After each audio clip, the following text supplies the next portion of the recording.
Class 11-এর খুব important একটা বিষয় সংকরায়ন নিয়ে আলোচনা করব। সংকরায়নের ইংরেজি কথা হচ্ছে হাইব্রিডাইজেশন। তবে বিষয়টি শুরু করার আগে অন্য একটি বিষয় তোমাকে জানতে হবে। বিষয়টিকে প্রশ্ন আকার লিখছি। কার্বনের যোজ্যতা 4 হয় কেন? তোমরা প্রশ্ন আকার লিখো। এবার আমি এক্সপ্লেইন করব বিষয়টি। কার্বনের যোজ্যতা 4 হয় কেন? দেখো, কার্বনের মোট 6টি ইলেকট্রন। ইলেকট্রন বিন্যাস কি? 1s2, 2s2, 2p2। এইটা হচ্ছে কার্বনের সর্বশেষ কক্ষ বা ভ্যালেন্স শেল, যাকে বলে যোজ্যতা কক্ষ। রাসায়নিক বিক্রিয়া এবং বন্ধন গঠনে এই কক্ষের ইলেকট্রনগুলি অংশ নেয়। এই কক্ষটাকে আমি একটু ছাড়িয়ে লিখে দেখাচ্ছি। মানে এটা হচ্ছে 2s, খুব করে দেখাচ্ছি। আর 2p-তে তুমি জানো 3টে অরবিটাল থাকে। এবার ইলেকট্রনগুলি দেখাবো। দেখো তো, 2s উপকক্ষে কয়টি ইলেকট্রন আছে? 2টি। 2p উপকক্ষে 2টি। এর হচ্ছে সর্বশেষ কক্ষে মোট 4টি ইলেকট্রন আছে। কিন্তু দেখো তো, কার্বনের সর্বশেষ কক্ষে মোট অযুগ্ম ইলেকট্রন কটা আছে? অবশ্যই 2টো। আর এই অযুগ্ম ইলেকট্রন সমন্বিত অরবিটালরাই অভিলোপনে অংশ নেয়। আগের দিন বলেছিলাম ভ্যালেন্স বন্ড থিওরিতে যে কোন অরবিটালগুলি অভিলোপনে অংশ নেয়, সেই অরবিটালগুলি অভিলোপনে অংশ নেবে যাদের মধ্যে অযুগ্ম ইলেকট্রন আছে। এ কিন্তু অভিলোপনে অংশ নেবে না, কারণ এই জোটবদ্ধ অবস্থায় আছে। তাহলে যেহেতু এই 2টি অরবিটাল অভিলোপনে অংশ নেবে, তাই 2টি বন্ধন তৈরি করার কথা কার্বনের। তা কার্বনের বন্ধন তৈরি করার ক্ষমতা 2 হওয়ার কথা, অর্থাৎ যোজ্যতা 2 হওয়ার কথা। কিন্তু বাস্তবে কার্বনের কোনো যৌগ তুমি পাবে না যেখানে কার্বনের যোজ্যতা 2 হয়। কার্বনের যোজ্যতা 4 হয়। কয়েকটা উদাহরণ দিয়ে বলছি। এটা হচ্ছে মিথেন, হ্যাঁ, কার্বন ডাই অক্সাইড। দেখো তো, কার্বনের কটা করে হাত আছে? মানে বন্ডগুলিকে হাত বলে। কার্বনের বন্ড কটা করে আছে? দেখো 4টে। 2, 2, 4, 1, 2, 3, 4। তুমি যে কোনো যৌগ বলো, মনে করো ইথেন, 1, 2, 3, 4। এই কার্বনের 4টে বন্ধন। আচ্ছা, ইথেনের স্ট্রাকচার হচ্ছে সব হাইড্রোজেন। হ্যাঁ, তাহলে দেখো তো, এই কার্বনের কটা বন্ড আছে? 4টে। 1, 2, 3, 4। এই কার্বনের 4টে। 1, 2, 3, 4। তার মানে আমি দেখলাম কার্বনের যোজ্যতা 4 হয়। এটা তো হওয়ার কথা ছিল না। হওয়ার কথা তো ছিল 2, তবে কেন 4 হয়? এটা হচ্ছে কোশ্চেন। এবার অ্যান্সারটা বলছি। ঘটনা হচ্ছে, আমি এই যে ইলেকট্রন বিন্যাসটা লিখেছি বা এই ইলেকট্রন বিন্যাসটা লিখেছি, এটা হচ্ছে কার্বনের ভূমিস্তর বা স্থিতাবস্থা। অর্থাৎ সাধারণ পারমাণবিক অবস্থায় কার্বন যে অবস্থায় থাকে, এই ভূমিস্তরকে ইংরেজিতে বলে গ্রাউন্ড স্টেট বা জিএস। কিন্তু কার্বন পরমাণু যখন রাসায়নিক বিক্রিয়ায় অংশ নেয়, তখন কার্বন পরমাণু পরিবেশ থেকে শক্তি শোষণ করে এবং উত্তেজিত অবস্থায় যায়। এবং কার্বনের যে 2s উপকক্ষের যুগ্ম ইলেকট্রনগুলি আছে, এই যে দেখো কটা যুগ্ম ইলেকট্রন আছে, জোটবদ্ধ ইলেকট্রন আছে, সেই যুগ্ম ইলেকট্রনকে অযুগ্ম করে এই 2pz অরবিটালে স্থানান্তরিত করে। কেমন? আরেকবার বলছি। আমি এই যে ইলেকট্রন বিন্যাসটা দেখলাম, এইটা হচ্ছে কার্বনের পারমাণবিক অবস্থায়, মানে পরমাণু যখন অনুত্তেজিত অবস্থায় আছে, মানে স্থিতাবস্থায় আছে বা ভূমিস্তরে আছে।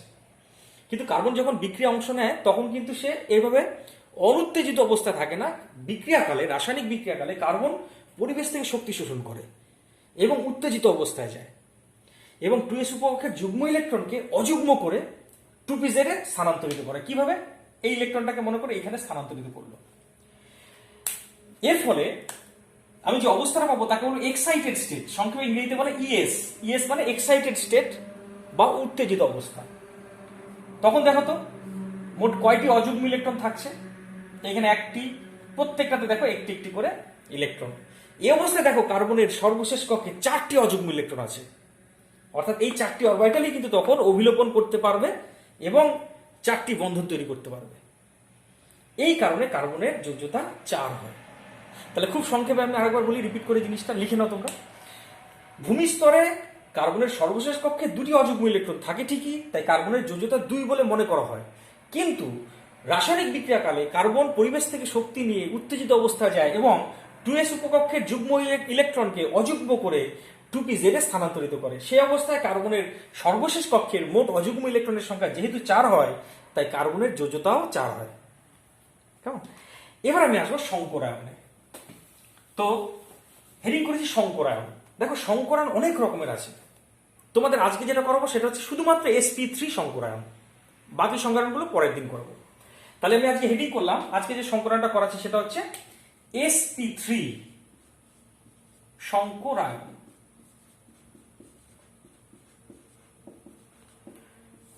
বা ইংরেজিতে বলে sp3 হাইব্রিডাইজেশন। sp3 hybridization. আচ্ছা, ইংরেজি টার্মটা লিখি, কারণ ইংরেজি টার্মটা অনেক। sp3 হাইব্রিডাইজেশন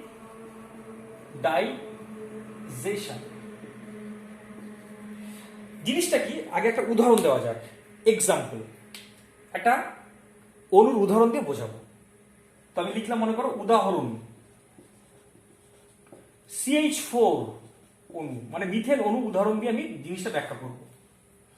তুমি দেখো তো, এখানে মিথেন অণুতে কেন্দ্রীয় পরমাণুটাকে কার্বন। এই যে সিঙ্গেল ইলেকট্রন, যে সিঙ্গেল অ্যাটমটা আছে, এইটা বলে কেন্দ্রীয় পরমাণু, তাকে ঘিরে হাইড্রোজেনগুলি থাকে। তো এইটাকে বলে কেন্দ্রীয় পরমাণু বা সেন্ট্রাল অ্যাটম।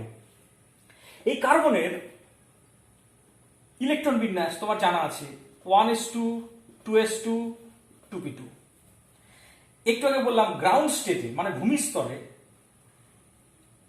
এই সর্বশেষ কক্ষ, কোনটা সর্বশেষ কক্ষ ভালোই বুঝতে পারছি, এটা হচ্ছে সর্বশেষ কক্ষ।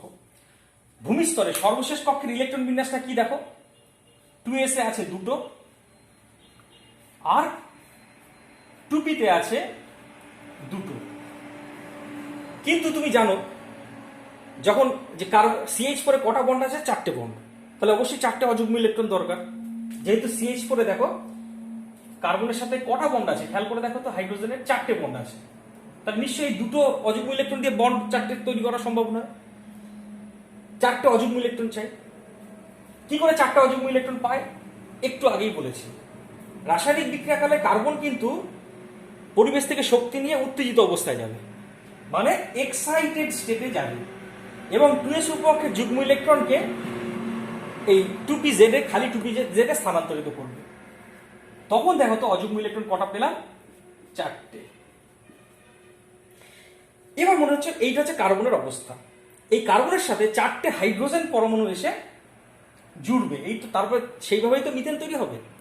এই কার্বন একা পরমাণু আছে, তার সাথে 4টে হাইড্রোজেন পরমাণু এসে জুড়বে। তো 4টে হাইড্রোজেনকে আমি এইখানে দেখাচ্ছি। এই একটা হাইড্রোজেনের জন্য s অরবিটাল থাকে, 1s অরবিটাল, এবং প্রত্যেকটা হাইড্রোজেনের একটা করে সিঙ্গেল ইলেকট্রন আছে, এইখানে রেখে দিলাম। ঠিক আছে, 4টে হাইড্রোজেনকে H এরা কার্বনের সাথে জুড়বে, এই কার্বনটার সাথে এসে জুড়বে। এখন ঘটনা হচ্ছে, এই 2s অরবিটাল, এটা হচ্ছে 2s অরবিটাল, এইগুলো হচ্ছে 2p অরবিটাল। এইটা হচ্ছে আরো স্পেশালি বললে পরে, এটা 2px, এটা 2py, সরি 2py, এবং এইটা হচ্ছে 2pz। কিন্তু এই 4টে অরবিটালের আকৃতি এক এক রকম। s অরবিটালের আকৃতি গোলক আকার, তোমার জানা আছে ভালোই। px অরবিটালের আকৃতি, p অরবিটালের আকৃতি ডাম্বেল আকার। px মানে x অক্ষ বরাবর আছে, py মানে y অক্ষ বরাবর আছে, আমি এগুলো আগে শিখিয়েছি। pz মানে z অক্ষ বরাবর আছে। 4টে অরবিটাল কেউ কারো মতো নয়, সব আলাদা আলাদা প্রকারের। কিন্তু 4টে হাইড্রোজেন পরমাণু কার্বনকে বলবে যে আমরা 4জন তো পরস্পরের সমতুল্য, সবাই আমরা আইডেন্টিক্যাল। তো তোমার তো 4টে অরবিটাল পরস্পরের সমতুল্য নয়। তাহলে আমরা যদি সমতুল্য হই, তোমরা সমতুল্য হও, তোমাদের অরবিটালগুলিকেও সমতুল্য করো, তবে না এসে আমরা 4জন এসে ওই সমতুল্য অরবিটালের সাথে জুড়বো। না হয় কে কার সাথে জুড়বে, এস এর সাথে জুড়বে, পি এর সাথে জুড়বে, কার সাথে কে জুড়বে?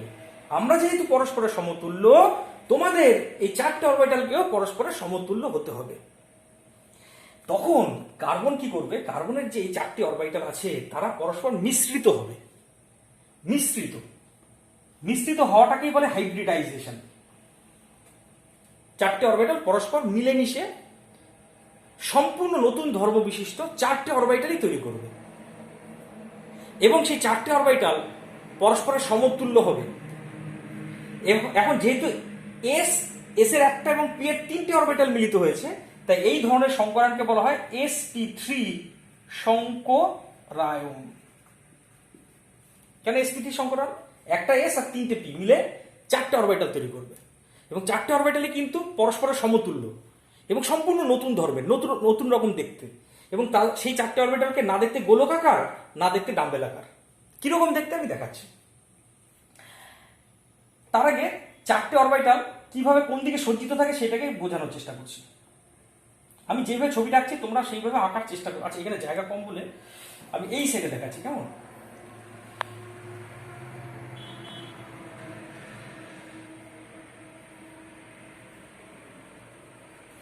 এইখানে কার্বন কেন্দ্রীয় পরমাণু চারটে নতুন অরবিটাল তৈরি করবে। আমি অন্য কালির পেন ইউজ করে দেখাচ্ছি, তাহলে বুঝতে পারবে। এই একটা অরবিটাল, এইটা একটা অরবিটাল, এইটা একটা অরবিটাল, এইটা একটা। খেয়াল করে দেখো চারটে অরবিটালে কিন্তু পরস্পরের সমতুল্য, মানে একই রকম দেখতে। এরা দেখতে না গোলকাকার না ডাম্বেলাকার। এবং চারটের নাম কি দেবো? এইটাও sp3, এটাও sp3, এটাও sp3, এটাও sp3। মানে আমি কাউকে এসও বলবো না, পিও বলবো না। চারটে হচ্ছে তোমার sp3 সংকরায়িত অরবিটাল, এবং this 4 orbitals are identical to each other. এবং তারা ত্রিমাত্রিক দেশে একটা নির্দিষ্ট দিকে বিন্যস্ত থাকে। কিরকম? মনে করো আমার কাছে যে চারটে পেন আছে, এই চারটে পেন যেখানে মিলিত হয়েছে সেখানে কার্বন পরমাণুটা আছে, কেমন? মানে কার্বন পরমাণুটা কোথায় আছে বুঝতে পারছো? কার্বন পরমাণুটা আছে, খুব ভালো করে বুঝবে জিনিসগুলো, এগুলো বেসিক জিনিস, এগুলো বুঝলে কেমিস্ট্রি শিখে গেলে। কার্বন পরমাণুটা আছে এইখানে, মানে চারটে পেন যেখানে মিলিত হয়েছে। আর এ একটা অরবিটাল, sp3 সংকরায়িত অরবিটাল, এ একটা অরবিটাল, এ একটা অরবিটাল, এ একটা অরবিটাল, চারটা অরবিটাল দেখতে পেয়েছো? এইটাকে এইভাবে এঁকেছি, মানে চতুস্তলকীয়, এটাকে বলে চতুস্তলকীয় বিন্যাস। মানে চারটে, তুমি যেই দিক থেকে দেখবে দেখো চতুস্তলকীয়, খেয়াল করে দেখো যেই দিক থেকে দেখবে এরা চতুস্তলকীয় ভাবে বিন্যস্ত।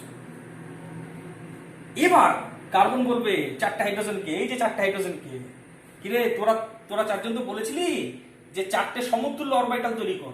হ্যাঁ, আমি তো পরস্পর সমতুল্য চারটে অরবিটাল তৈরি করেছি, তাহলে এবার আয় আমার সাথে এসে অবিলোপন কর।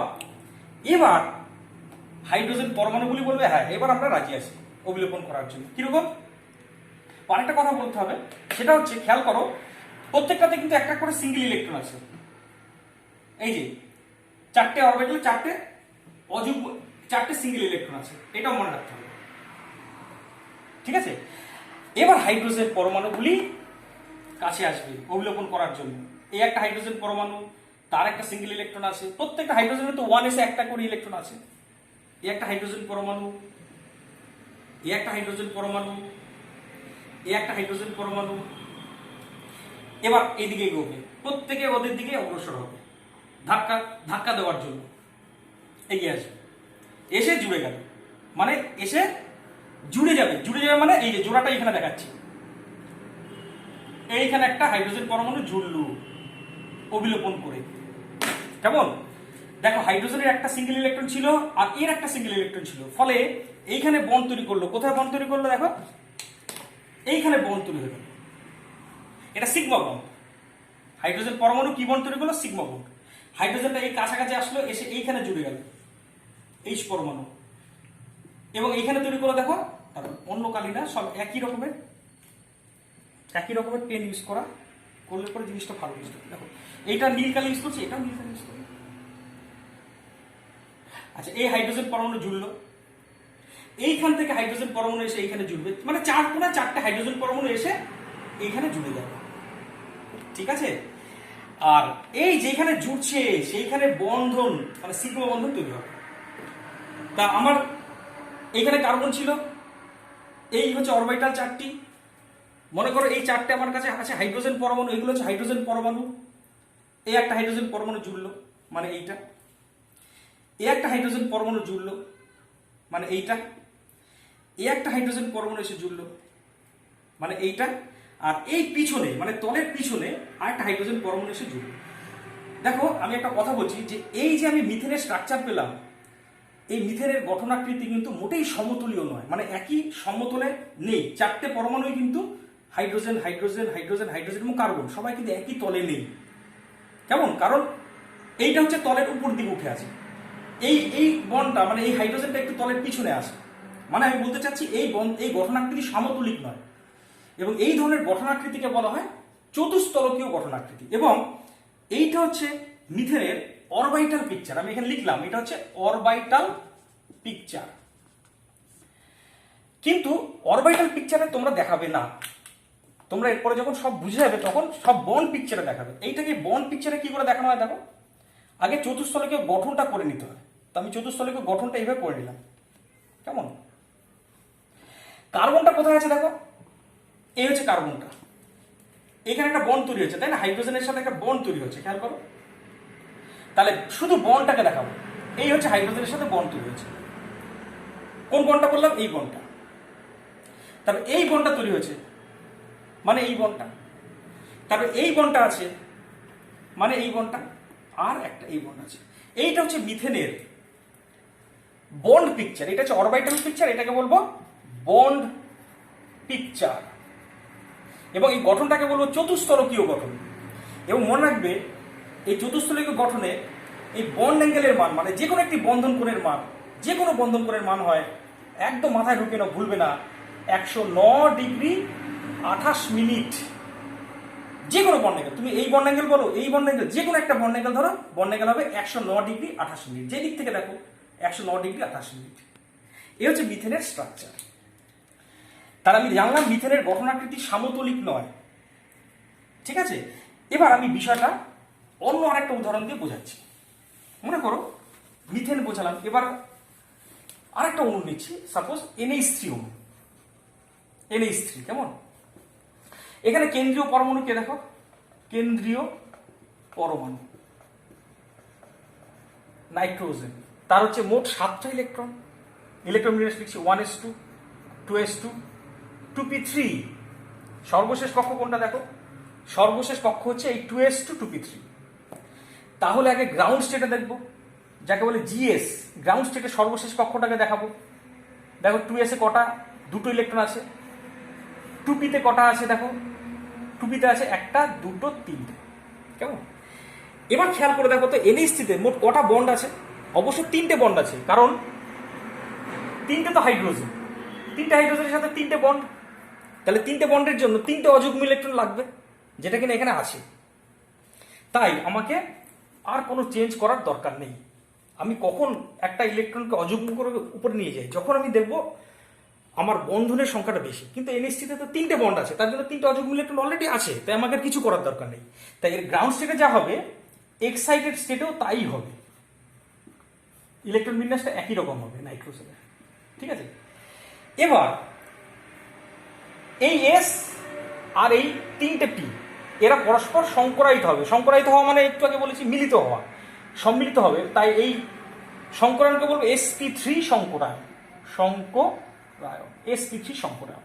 আর sp3 সংকরায়ন হলে পরে তুমি জানো আকৃতি কেমন হয়, চতুস্তলকীয়, তাই না? একটু আগে দেখালাম চতুস্তলকীয়। আগে তার স্ট্রাকচারটা করে নিচ্ছি, এবং তুমি জানো ঠিক এরকম স্ট্রাকচার ছবিটা তোমরা আঁকবে। আর এইখানে থাকলে নাইট্রোজেন, নাইট্রোজেনের কটা অরবিটাল আছে এখানে দেখো, 4টে অরবিটাল, তাই না? এই একটা অরবিটাল, এই একটা অরবিটাল, 4টে অরবিটালই পরস্পর সমতুল্য, ঠিক আগের মতো।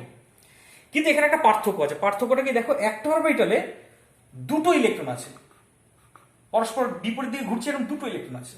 তাহলে নিশ্চয়ই যেহেতু 2টো ইলেকট্রন আছে, তাহলে এই অরবিটালটা কিন্তু বন্ধন গঠনে অংশ নেবে না। বন্ধন গঠনে অংশ নেয় সিঙ্গেল ইলেকট্রন আছে এমন অরবিটাল। তাহলে সেগুলো কোথায় আছে? যেমন দেখো বাকিগুলোতে কিন্তু একটা করে ইলেকট্রন আছে, তাই এই 3টে কিন্তু বন্ধন গঠনে অংশ নেবে। এবং এই 3টের সাথে একবার দেখিয়ে দিচ্ছি হাইড্রোজেন পরমাণু এসে জুড়বে। হাইড্রোজেনের তুমি জানো হাইড্রোজেনেরও কিন্তু তোমার একটা নিজস্ব ইলেকট্রন আছে, এইভাবে জুড়বে। জুড়ে এই সমস্ত জায়গায় কি তৈরি হয়ে যাবে? সিগমা বন্ড তৈরি হয়ে যাবে। এইটা হচ্ছে অ্যামোনিয়ার স্ট্রাকচার, অ্যামোনিয়ার গঠন আকৃতি, অরবিটাল পিকচার অ্যামোনিয়ার। তাহলে জিনিসটা যদি এইভাবে দেখায়, খেয়াল করে দেখো, এখানে কিন্তু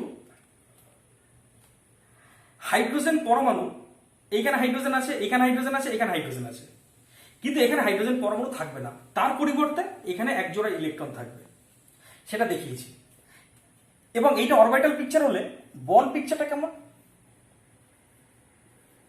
এখানে এন কে রাখলাম, এটা এন, এখানে একটা বন্ড তৈরি হয়েছে হাইড্রোজেনের সাথে, এখানে একটা বন্ড তৈরি হয়েছে হাইড্রোজেনের সাথে, এখানে একটা বন্ড তৈরি হয়েছে হাইড্রোজেনের সাথে, আর এখানে কিন্তু আছে এই ইলেকট্রন জোটটা যেটা বন্ধন গঠনে অংশ নেয়নি, এটাকে বলে লোন পেয়ার অফ ইলেকট্রন বা নিঃসঙ্গ, নতুন কথা বললাম নিঃসঙ্গ, স্পেলিংটা বোধহয় ভুল, নিঃসঙ্গ ইলেকট্রন জোড়, নিঃসঙ্গ ইলেকট্রন জোড় বা ইংরেজিতে বলে লোন পেয়ার অফ ইলেকট্রন। আর এই নিঃসঙ্গ ইলেকট্রন জোড় এইখানে আছে, নিঃসঙ্গ ইলেকট্রন জোড়ের কাজ হচ্ছে বিকর্ষণ করা, যেহেতু দুটো ইলেকট্রন আছে না, ও বিকর্ষণ করে, বন্ধনগুলিকে বিকর্ষণ করে, মানে এইখানে যে ইলেকট্রন জোড়টা আছে সে বিকর্ষণ করে, ফলে বন্ডগুলি চুপসে যাবে, বন্ডগুলি কমে যাবে। এইখানে যে বাকি তিনটে বন্ড আছে না, এরা বন্ধন কোণ কমে যায়। এর আগে যেমন মিথেনের ক্ষেত্রে বন্ড অ্যাঙ্গেল ছিল মনে করে দেখো 109 ডিগ্রি 28 মিনিট, কিন্তু এই বন্ড অ্যাঙ্গেলটা অনেক কমে যাবে, কমে গিয়ে হবে মাত্র 107 ডিগ্রি 48 মিনিট। মনে রাখবেন ওই 60 মিনিটে 1 ডিগ্রি, তার মানে 108 ডিগ্রিরও কম, 107 ডিগ্রি 48 মিনিট। তাই যেহেতু বন্ড অ্যাঙ্গেলটা কমে গেল, তাই এই আকৃতিটাকে আর আমি সুষম চতুস্থলকীয় বলবো না, মিথেনের ওইটা ছিল সুষম চতুস্থলক, আমি লিখতে ভুলে গেছি নিচে নামটা, ওইটা ছিল মিথেনের স্ট্রাকচার, তোমরা লিখে নেবে কিন্তু সুষম চতুস্থলক মিথেনেরটা, এইটা হচ্ছে বিকৃত চতুস্থলক, এটাকে বলো বিকৃত চতুস্থলক।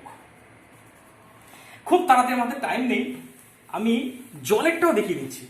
জল মানে H2O, একই রকম ভাবে H2O যদি দেখি, কেন্দ্রীয় পরমাণু অক্সিজেন, তার 8টা ইলেকট্রন, 1s2 2s2 2p4, এটা শেষ কক্ষ। গ্রাউন্ড স্টেটে 2s এ দেখো দুটো আছে, 2p তে দেখো 4টে, 1 2 3 4টে, তাহলে দেখো H2O তে কটা বন্ড আছে, দুটো বন্ড, তার মানে এক্সাইটেড স্টেটেও আমার কিছু করার দরকার নেই, যেরকম ছিল সেরকমই থাকবে, কারণ দেখো দুটো অযুগ্ম ইলেকট্রন অলরেডি আছে। এবার এবার সংকরণে অংশ নেবে, কি সংকরণ, এটাকে বলবো sp3 সংকরণ। তখন এবার আমি একবারে বন্ড পিকচারটা দেখিয়ে দিলাম তোমাকে, আর অরবিটাল পিকচার দেখাবো না, ঠিক আছে। এখানে অক্সিজেন আছে, এই দুটো বন্ড তৈরি করবে দুটো হাইড্রোজেনের সাথে, এই একটা H, একটা H এর সাথে, আর দুটো থাকবে লোন পেয়ার। এখানে অ্যামোনিয়া যেমন একটা লোন পেয়ার ছিল, এখানে কিন্তু জলের দুটো নিঃসঙ্গ ইলেকট্রন জোড়, আর এখানে দুটো নিঃসঙ্গ ইলেকট্রন জোড় আরো বেশি বিকর্ষণ করবে, তার ফলে বন্ড অ্যাঙ্গেলটা আরো কমে যাবে। অ্যামোনিয়ার ক্ষেত্রে যেমন একটু কমে 107 ডিগ্রি 48 মিনিট হয়েছিল, এটা আরো কমে গিয়ে হবে 104 ডিগ্রি 28 মিনিট। এবং এইটা হচ্ছে বিকৃত চতুস্থলক, এই আকৃতিটাকে বলবো বিকৃত চতুস্থলক। বোঝা গেল? তার মানে নিঃসঙ্গ ইলেকট্রনের যেটা সংখ্যা যত বাড়ছে, বন্ড অ্যাঙ্গেলটা কমে যাচ্ছে। ঠিক আছে, আজ এই পর্যন্তই, পরের দিনের ভিডিওটা অবশ্যই দেখবে, ঠিক আছে।